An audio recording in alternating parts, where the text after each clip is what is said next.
What's up, everybody? So just like your physical health, your irrigation system on a yearly basis needs a checkup as well.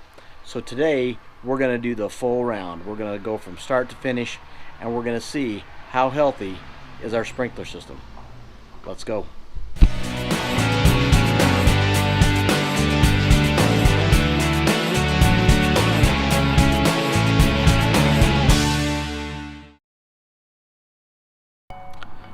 So a lot of times when we go to visit the doctor to check on our health and see how we're doing, they'll wear things like this.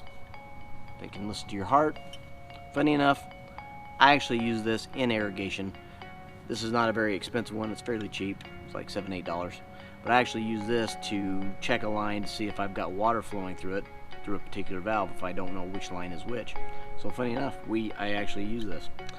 The doctor also uses blood pressure cuffs to see how well your blood pressure is doing. We do much the same thing. I use this PSI gauge to see what my main line is, and then at my head I use this tool to see with my MP rotators what my head pressure is, and to check to see if I've lost any head pressure depending on how many heads I'm using. So lots of tools of the trade, some similarities and some parallels, but let's go through and check my system out to see exactly how healthy it is, clean it up, make sure that it's running at its optimal potential. Then we're going to calibrate our system like I do every year to make sure that we're getting down the proper amount of water, because in years of drought especially, getting the proper amount of water down is going to be key to being able to conserve, but also make sure that we have a great and healthy looking lawn for this year and the years to come. Let's go.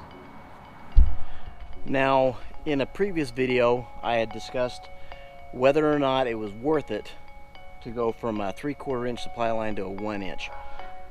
We had dug all this up.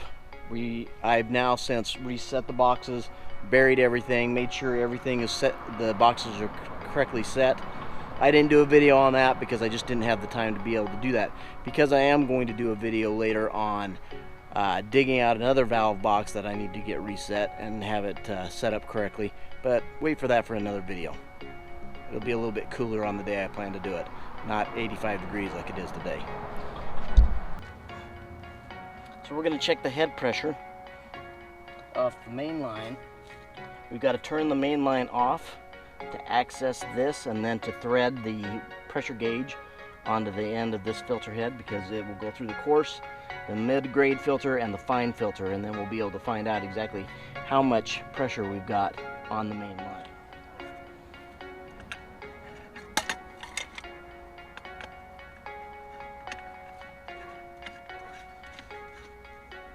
Now on a secondary line, if you don't have access to be able to thread something like this on a filter head, you could also use it on any spigot that might be tied into your secondary line, or if you've got a culinary line, you can tap it onto your spigot that comes off your house.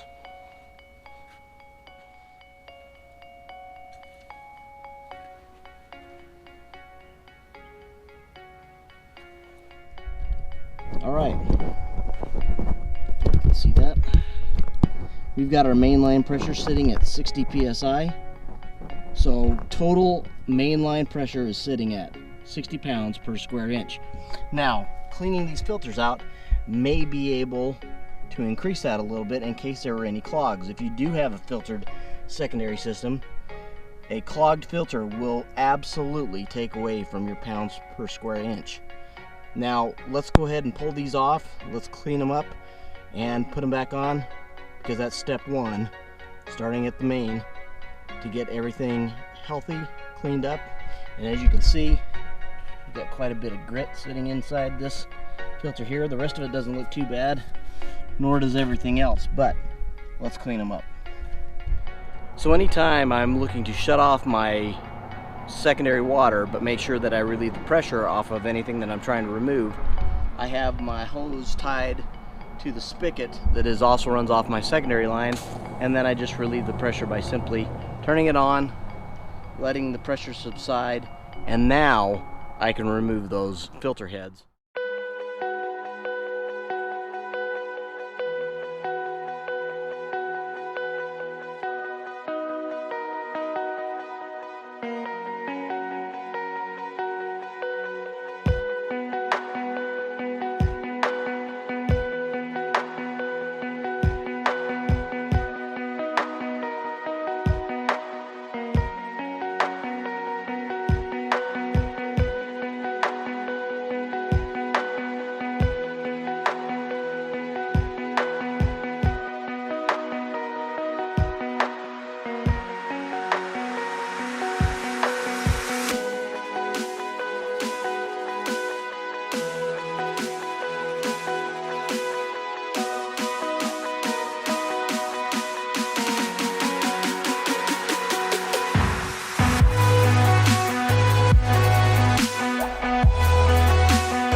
got the filters all cleaned out. We put the pressure gauge back on. We are still sitting at 60 psi. We didn't lose any pressure by cleaning those off, so that meant that they were in pretty decent shape to begin with. We just cleaned any little amount of debris that we had on those filters, but always a good thing to do every single year. The total amount of time that took me to take those off, remove them, clean them up, and bring them back took me about 7-8 minutes, so not a lot of time in the overall process.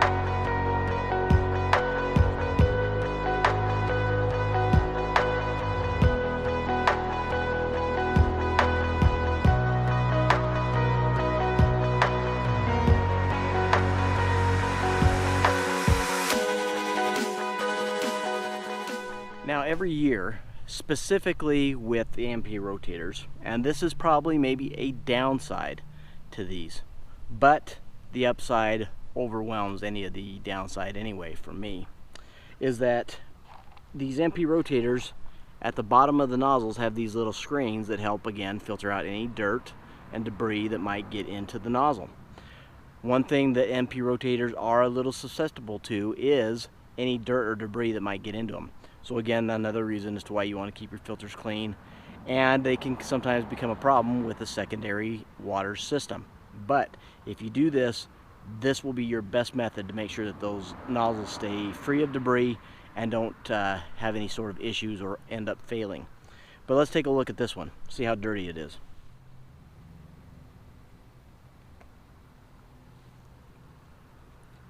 Now, these get pretty dirty, but this is also the lowest part of my entire system in relationship to the geography of my property.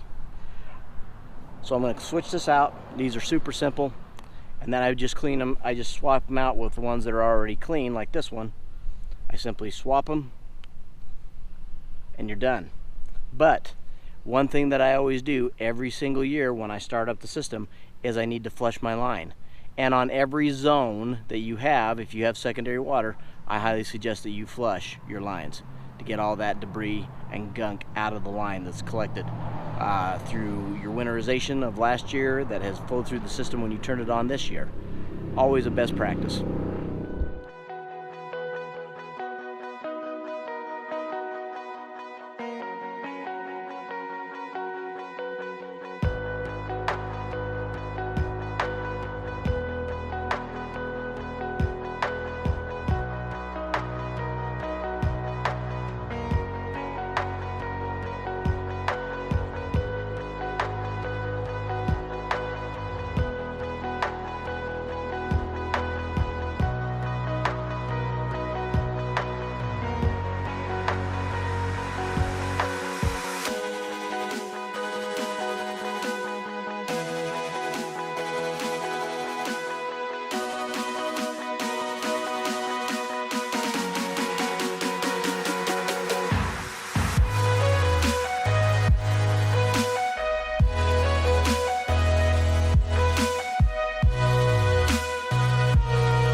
Now that was probably the cleanest run I've ever done in flushing my lines. So I'm actually pretty surprised. So what that tells me is either the city's getting better about filtering theirs and my filtering system will help catch the remainder. I hope that's the case. Let's move forward. Let's get the rest of this done.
Alright, so that's all done.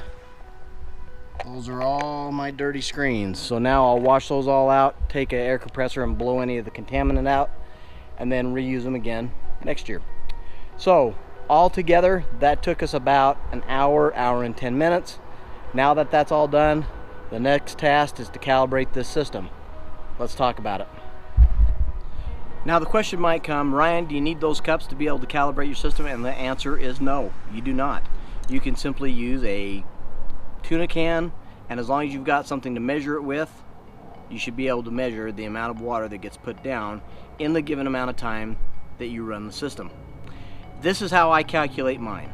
I like to run mine for 15 minutes or a quarter of an hour, depending on what I get in my measuring cup.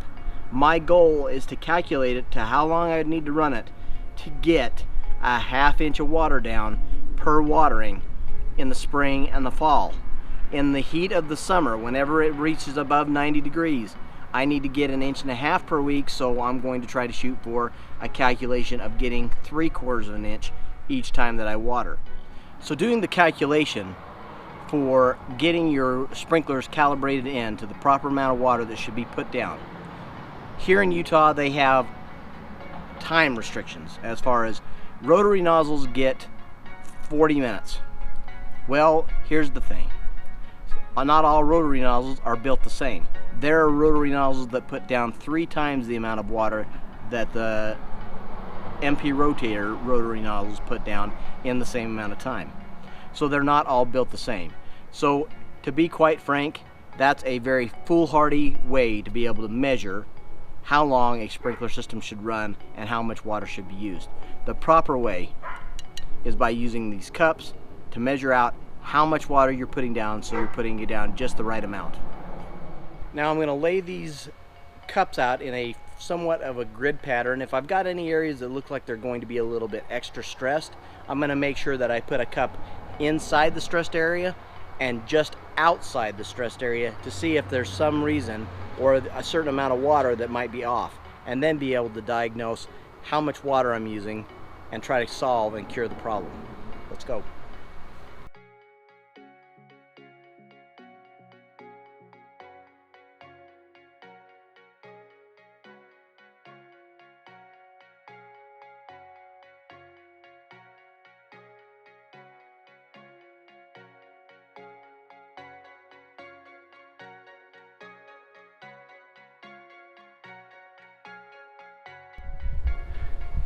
Now, just to keep in mind, especially on an area where I've got 2 zones running, I've got a east zone and I've got the west zone.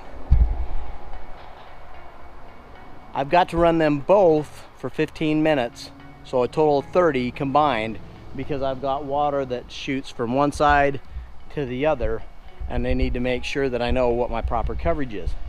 Now, with the bane of my existence being that tramp, I'm not going to currently gauge in that area on this run. I'm going to have to run it another time, see where it sits, and move the tramp this direction. So you can do this, and yes, I've got a lot of cups because I do this a lot, but you don't need nearly as many cups as what I've put out. I'm just a little extra, and I like to have it dialed in just a little bit more. You can do all this using 8 to 10 cups and you should be just fine, but I'm a little bit of a freak that way.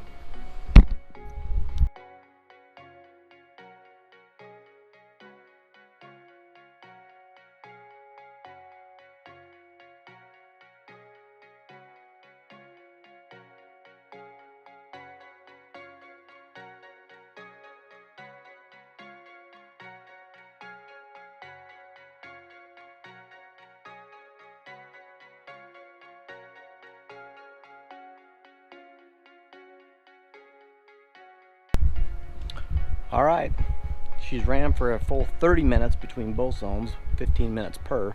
Let's see what we've got for totals.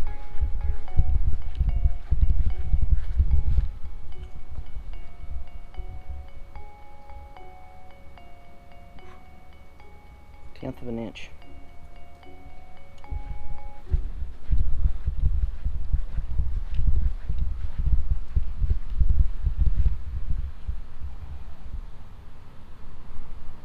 1/10 of an inch.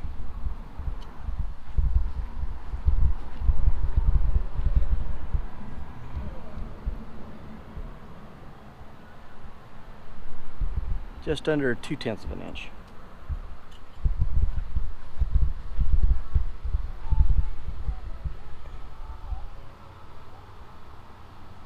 Two-tenths of an inch.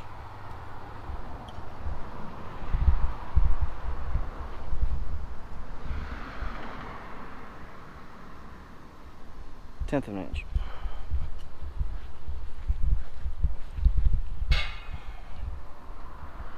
Two-tenths.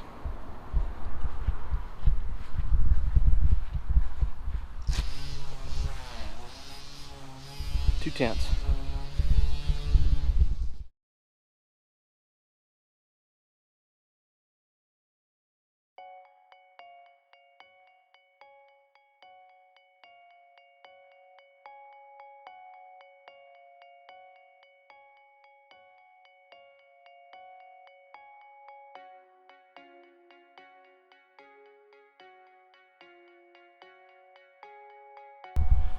So after having walked this, in the 15-minute per zone run time, I'm getting about 2/10 of an inch about every single cup, with a few exceptions. Like for example, here in this area, I'm getting 1/10 of an inch, which means that I'm not getting as much coverage there as I am elsewhere.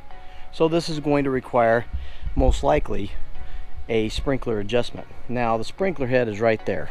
I think that it's a poor location for it, and I actually would like to move it back over this direction, move one up here, and then put one in the middle and shoot a little bit shorter radius. I have been thinking about putting some heads into the middle so that I'm not having to stretch from one side to the other. I just need to go from head to head, that head to that head, this head to that head, and that head to this head, and so on and so forth all the way down. But that's going to take some digging. It's going to take some doing it. Don't know that that's something I'm going to dig doing, but it's most likely going to need to be done. But with that being done, let's jump to the other areas and see what we've got to do.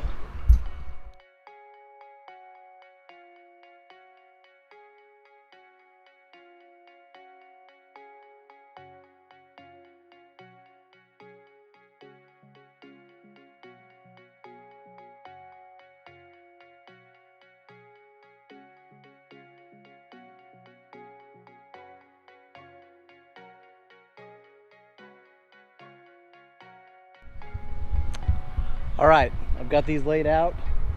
I've got them in a grid pattern, and because I've got so many, I did do some ones down the middle to try to get the best coverage I could.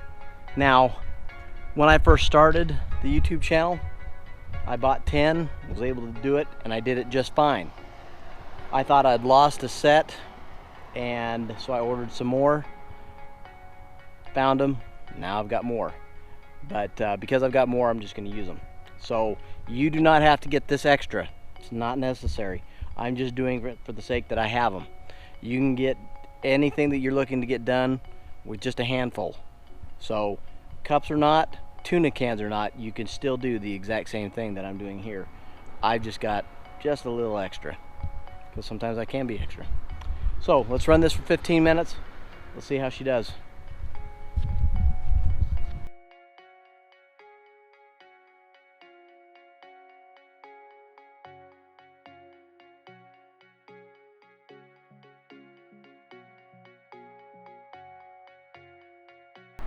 Well, all I can say now after this, after watching these heads spray out, I will tell you, holy moly, something's happened from last year to this.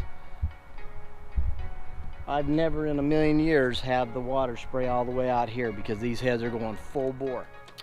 All right, so there's two things that this could be being affected by. Number one, normally when I check my mainline pressure, I'm usually sitting around 48 pounds of pressure. Today, I was sitting at 60. That is a huge difference when it comes to these low pressure heads. Now, none of the heads that are in my system are PR regulated heads. So if it's at 60, everything's at 60. The optimal pressure for the MP rotator to work properly is 40 psi. None of the heads I have are PR heads. So if it's going above that, these heads are pushing at a much higher rate than what it was originally when the system was laid out. Before, in April, I increased my supply line from a 3/4 inch to a 1 inch. Now these are both poly lines, but for sake of reference, to be able to show you the size difference, your 3/4 inch is what it was, your 1 inch is what it is now. That's a significant difference when you're talking volume, especially when the pressure stays at a much higher rate. In fact, I can actually take this line and insert it into the inner diameter of the 1 inch. That makes all the difference in the world. So two things are going to have to happen. If my head pressure is above, say, 45, I'm going to have to look at swapping everything out to PR regulated heads, and most likely what's definitely got to happen is I'm going to have to rework the layout of this system. It probably needed to happen, but seeing that water being thrown out on the sidewalk and on the driveway where it didn't need to be, number one, I'm not going to be a hypocrite. I don't like to waste water, and I'm going to get things fixed so that I don't. Let's check that head pressure.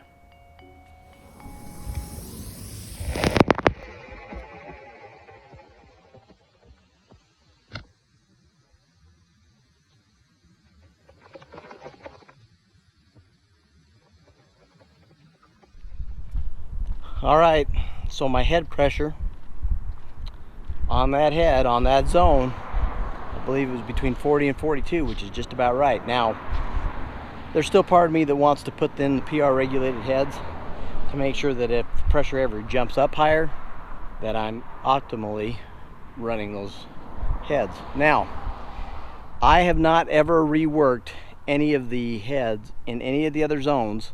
I've done one adjustment in the back, but the only spot that I have made an adjustment is I added heads all the way down on my mow strips. Now, all along the mow strips, this is the only area where I've actually went in and set the heads where they needed. Now, when I did set them, I had a lot less pressure, so I am getting some overspray in some spots. But the good news is that MP rotators are built to where you can reduce the throw or the radius by 25%. So I've got to go through and do a little bit of fine tuning to get these dialed in just a little bit to make sure that I'm not getting this overspray, because I certainly don't want to be casting water out on the cement more than I have to.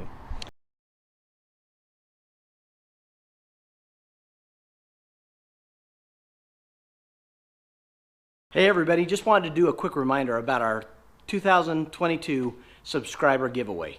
We are giving away 2 dethatchers that have been featured in some of my previous comparison videos. At the 2,500 subscriber mark, we're going to give away the Lawn Master Dethatcher Scarifier, and at the 3,000 subscriber mark, we're going to give away the AJ801E Dethatcher Scarifier as well. To be eligible, all you need to do is be a subscriber, go in and like the video for the comparison of the Works Dethatcher, the Sunjo 805E, and the Lawn Master Dethatcher Scarifier. Please leave a comment down below, share it with your friends, and when we get those 2 subscriber marks, we'll announce the giveaway winner. I'm really excited to be able to give back to the community for all the likes, the shares, the subscribes, and all the love that has been given to the channel this year. Thank you so much for watching, and we'll see you in the next one.